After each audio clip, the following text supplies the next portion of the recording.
ओम नमो भगवते वासुदेवाय। कार्तिक मास की 14 कथा आपने सुनी थी। आज मैं आपको कार्तिक मास की कथा 15 सुनाऊंगी।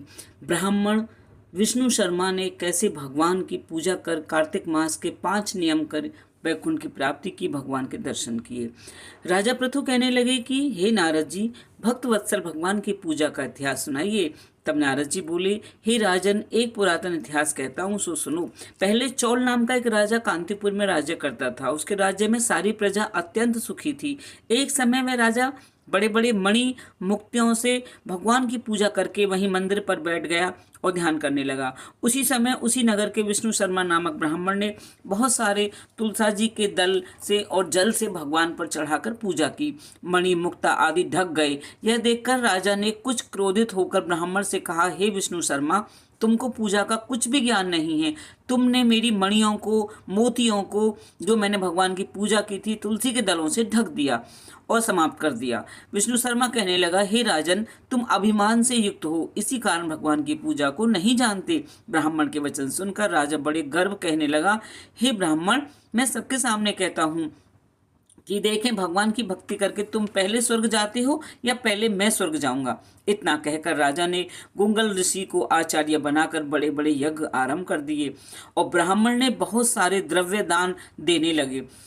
तो विष्णु शर्मा भी सदा की भांति भगवान का पूजन करते रहे। उन्होंने 5 नियम बनाए: माघ मास और कार्तिक मास के व्रत, स्नान, दान, तुलसी का रोपण और एकादशी का व्रत, ओम नमो भगवते वासुदेवाय मंत्र के जाप। इस मंत्र का जाप करते करते वह रात दिन भगवान की कीर्तन करते रहते थे। चलते फिरते, उठते बैठते सदैव भगवान का स्मरण करते थे। एक समय भोजन करते थे। एक दिन विष्णु शर्मा ने रसोई बनाई तो कोई उनका खाना उठाकर ले गया। उन्होंने फिर रसोई नहीं बनाई। संध्या काल में व्रत को भंग हो जाने की वजह से भूखे ही सो गए। इस प्रकार 7 दिन तक चलता रहा। विष्णु शर्मा रसोई बनाते, कोई उनकी रसोई उठाकर ले जाता। वह व्याकुल हो गए भूख से, और सत्संग भंग ना हो जाए, उनका नियम ना टूट जाए, उन्होंने दूसरी बार रसोई नहीं बनाई। यह सोचते रहे कि न जाने कौन मेरा खाना उठाकर ले जाता है, भगवान का भोजन भी नहीं लगा पाता हूँ, भोग नहीं लगा पाता हूँ। ऐसा विचार कर वह एक स्थान में छुप कर बैठ गए और देखने लगे कि देखता हूँ आज कौन आएगा भोजन उठाने। एक दुर्बल चांडाल, जिसका शरीर बिल्कुल सूख गया था, अस्थियों का पिंजर बना हुआ था, छिपकर आया और वहां से उनका भोजन उठाकर चलने लगा। उसको देखकर विष्णु शर्मा के मन में दया आई और वह कहने लगे, भैया रूखा भोजन मत ले जाओ, मेरे पास थोड़ा सा घी रखा है, घी भी ले जाओ। ब्राह्मण के वचन सुनकर डरा हुआ चांडाल भागता हुआ ठोकर खाकर गिर गया। तब विष्णु शर्मा भी उसके समीप पहुंच गए और एक वस्त्र लेकर उसकी हवा करने लगे। थोड़ी देर बाद ब्राह्मण क्या देखता है कि उस चांडाल की जगह शंख, चक्र, गदा तथा वनमालाधारी भगवान विष्णु वहां लेटे हुए हैं। उसी समय ब्राह्मण ने भगवान के चरणों में गिरकर नमस्कार किया। तभी इंद्र देवता भी वहां आ गए। ऋषि लोग वेद मंत्रों से उनका पूजन करने लगे।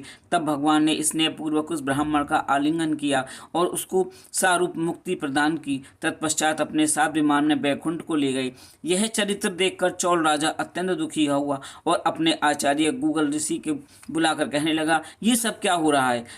जिसके द्वेष के कारण हमने यह यज्ञ किए, इतने दान पुण्य किए, वो बैकुंठ को जा रहा है और हमारे यज्ञ दान सब निष्फल हो गए। इससे यही सिद्ध होता है कि भगवान यज्ञ से नहीं, केवल भक्ति से प्रसन्न होते हैं। राजा आजीवन ब्रह्मचारी रहा और उसके कोई संतान नहीं थी, अतएव अपने राजपाट, धन आदि अपने भांजे को सौंपकर, भगवान मुझे अपने चरणों में जगा दो, भक्ति दो, ऐसा कहकर अग्निकुंड में कूद गया। राजा के अग्निकुंड में कूदते ही भगवान अग्निकुंड में प्रकट हो गए और उसको अपने आलिंगन ले सारूप मुक्ति प्रदान की। इसके पश्चात विष्णु भगवान ने विष्णु शर्मा को पुण्यशील और चौल राजा को सुशील नामक अपना द्वारपाल बनाया। तो इस कथा से हमें यही ज्ञान मिलता है कि हमें यज्ञ से भगवान प्रसन्न नहीं होते, दान से प्रसन्न नहीं होते, नियम से और भक्ति भावना से प्रसन्न होते हैं, जैसे विष्णु शर्मा पर भगवान प्रसन्न हुए थे। तो ये कार्तिक मास की कथा 15 समाप्त होती है। कथा मैंने बहुत सारी शुरू से ही डाली हुई थी, बहुत दिनों से मैं डाल नहीं पा रही थी। अब आपको रेगुलर कार्तिक मास की कथा मिलेंगी। कल हम सुनेंगे कार्तिक मास की कथा 16। ओम नमो भगवते वासुदेवाय। भगवान की कृपा आप सब पर बनी रहे।